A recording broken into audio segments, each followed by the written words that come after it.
इस वक्त आप देख रहे हैं वॉइस ऑफ एमपी में आपके साथ सिमरन। इस वक्त की अपडेट की बात करें तो पश्चिमी रेलवे के महाप्रबंधक आलोक कंसल आज अपने एक दिवसीय रतलाम मंडल के दौरे पर नीमच पहुंचे। वह सुबह चित्तौड़गढ़ से सीधे स्पेशल ट्रेन से नीमच आए, जहां सबसे पहले उन्होंने नीमच रेलवे स्टेशन का निरीक्षण किया।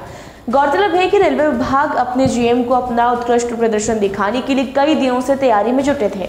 वहीं उन्होंने नीमच रेलवे स्टेशन का निरीक्षण कर रेलवे के पुराने फुटबॉल खिलाड़ियों से मिले और वहीं उन्होंने इस दौरान मीडिया से खास बातचीत में कहा कि नीमच से होते हुए लंबी दूरी की ट्रेन जल्द ही शुरू होगी।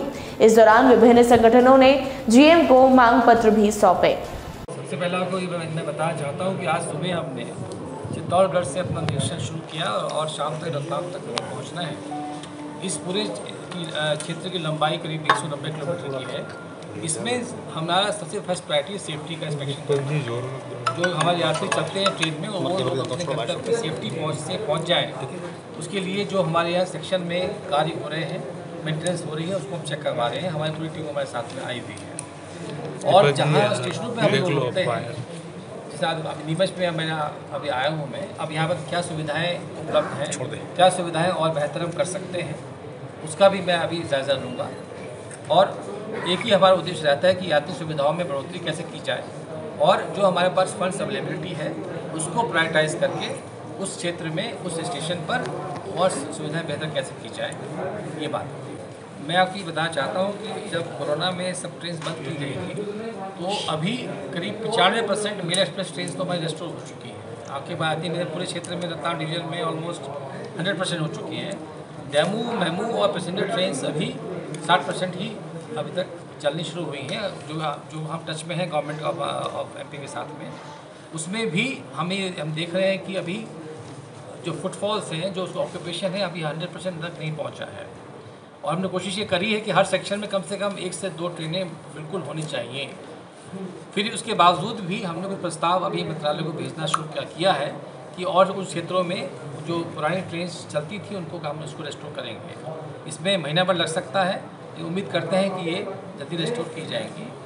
बट मुझे आपसे ये अपील करनी है कि हमारे जो यात्री अभी जो ट्रेन चल रही हैं उसका पूरा लाभ उठाएँ और ऑक्यूपेंसी को और बढ़ाएँ, क्योंकि ये सब सुविधा उनके लिए हमने शुरू करी है। कोई भी नई ट्रेन को चलाने के लिए और उसको एक्सटेंड करने के लिए अधिकार क्षेत्र मंत्रालय का होता है। अगर हमने सांसद महोदय से कुछ सुझाव लिया था और उसके ऊपर अपने कमेंट्स देके अवश्य रेलवे मंत्रालय को भेज दिया होगा। स्वीकृति अगर आ जाएगी तो उसको बिल्कुल शुरू किया जाए, क्योंकि इसके अंदर 2 बातें देखी जाती हैं। पहली बात, उस ट्रैक के ऊपर उस ट्रेन चलाने के लिए जगह भी है कि नहीं। जैसा आप जानते हैं कि इस समय नीमच से लेकर चित्तौड़गढ़ में गढ़ में अभी सिंगल लाइन सेक्शन है और आगे भी अभी सिंगल लाइन सेक्शन चल रहा है, रतलाम तक चल रहा है।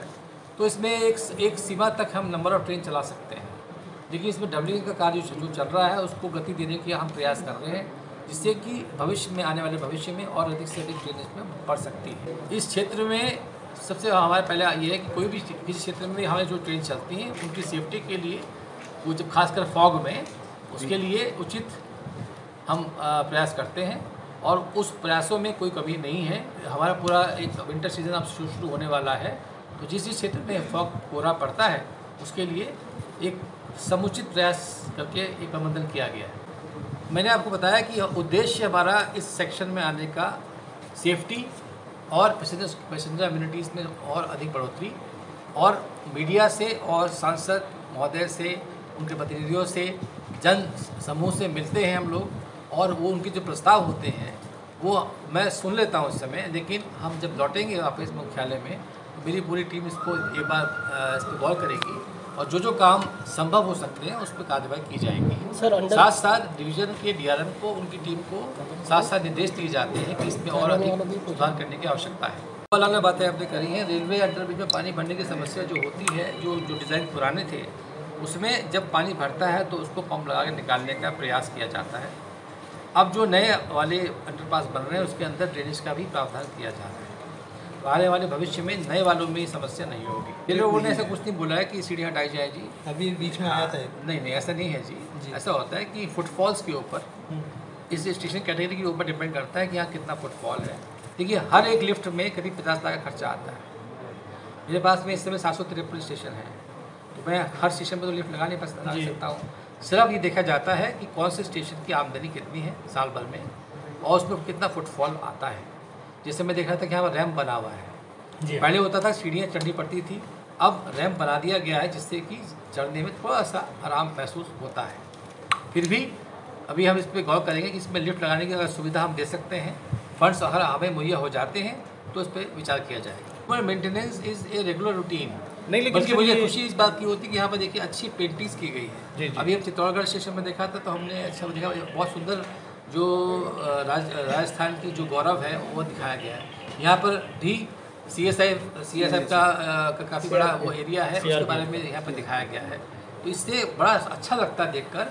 ये सब काम CSR के द्वारा हम लोगों ने करवाने की कोशिश करी है और ये एक कंटिन्यूस प्रोसेस है। हो सकता है कि आपको लग रहा होगा कि GM साहब का दौरा हो रहा है तो यहाँ ज़्यादा काम हो रहे हैं, लेकिन ये प्रक्रिया पूरे मंडल में हर 5 साल में होती है। तो ये सेक्शन का नंबर अब 5 साल में आया है, अब अगले साल किसी और सेक्शन का नंबर आएगा। उससे पहले हमने लास्ट कौन से किया था, इंदौर से किया था। तो वो उद्देश्य ही होता है, उसमें एक थोड़ा सा विशेष ध्यान दिया जाता है कि वहाँ पर मेंटेनेंस का काम पूरा कर लिया जाए, लेकिन प्रणाली सबके लिए बराबर होती है। कोई भी प्रोजेक्ट को सैंक्शन करने से पहले एक सर्वे किया जाता है, उसको सर्वे को पूरा करने के बाद में उसकी रिपोर्ट एक जमा की जाती है मंत्रालय में, वहाँ उसकी छानबीन की जाती है, फिर उसके बाद में वो जाता है कैबिनेट को जाता है। ये प्रक्रिया चालू हो चुकी है। तो हो सकता है कि ये सब जब सर्वे पूरा हो जाएगा तो आगे वाले भविष्य में प्रोजेक्ट सैंक्शन हो सकता है, लेकिन जो डिपेंड करेगा कितना उसका रेट ऑफ रिटर्न है। देखिए, मैं आपसे बताना चाहता हूँ कि रेलवे की जिम्मेवारी हमारे जो यात्री हैं, जो हमारे प्लेटफॉर्म पर उतरते हैं और चढ़ते हैं, उसके लिए है, मतलब FOB के लिए। अगर राज्य सरकार की तरफ से कोई प्रस्ताव आता है कि इसको हम एंड से एंड बढ़ा दिया जाए, उसकी राशि के लिए राज्य सरकार को ही भुगतान करना पड़ेगा। हम बनाने को तैयार हैं। प्रस्ताव आएगा लेकिन राज्य सरकार से, क्योंकि ये क्षेत्र मेरा नहीं होता है, इस पर कोई भी खर्चा करने के लिए मेरा अख्तियार में नहीं आता। इस समय पश्चिम रेलवे में करीब 1800 लेवल क्रॉसिंग्स हैं और हर लेवल क्रॉसिंग पे ROB अगर मैं बनाना चाहूँगा तो करीब 50 करोड़ रुपये खर्चा आता है एक लेवल क्रॉसिंग के ऊपर। आप अनुमान लगा सकते हैं कि कितनी बड़ी राशि मुझे चाहिए। जो भी एक मापदंड बनाया गया है, मतलब 1 लाख से अधिक अगर ट्रैफिक यूनिट होती है तो उस पर राज्य सरकार के साथ मिलकर आधा कॉस्ट शेयरिंग किया जाता है। तो आप जो बता रहे हैं इस पर हमने DRM में नोट कर लेंगे, उसको चेक करवाते हैं कि उसके अंदर कितना ट्रैफिक चल रहा है और वो क्वालिफाई करता नहीं करता कॉस्ट शेयरिंग के लिए।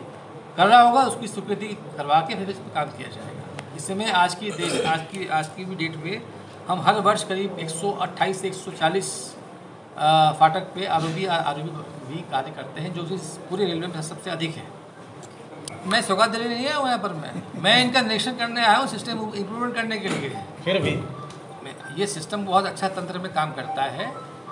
जो भी अच्छा कार्य है उस पर इनाम दिया जाता है और जो मैंने अब तक इंस्पेक्शन किए हैं उसमें इनाम भी दिए गए हैं और जहाँ पर इम्प्रूवमेंट की गुंजाइश है वो उन पर निर्देश दिया जाता है, भाई इसको थोड़ा इम्प्रूव कर लीजिए। उद्देश्य है सिस्टम इम्प्रूवमेंट का और सबसे बड़ा उद्देश्य आपको मैंने बताया कि सेफ्टी और यात्री सुविधाएं और उसके बाद स्वच्छता। स्टेशन पे स्वच्छता आप खुद बताएंगे, आप मेरा आईना है आप सब लोग। आपको क्या लगता है कि हमारे स्टेशन कितने साफ सुथरे हैं?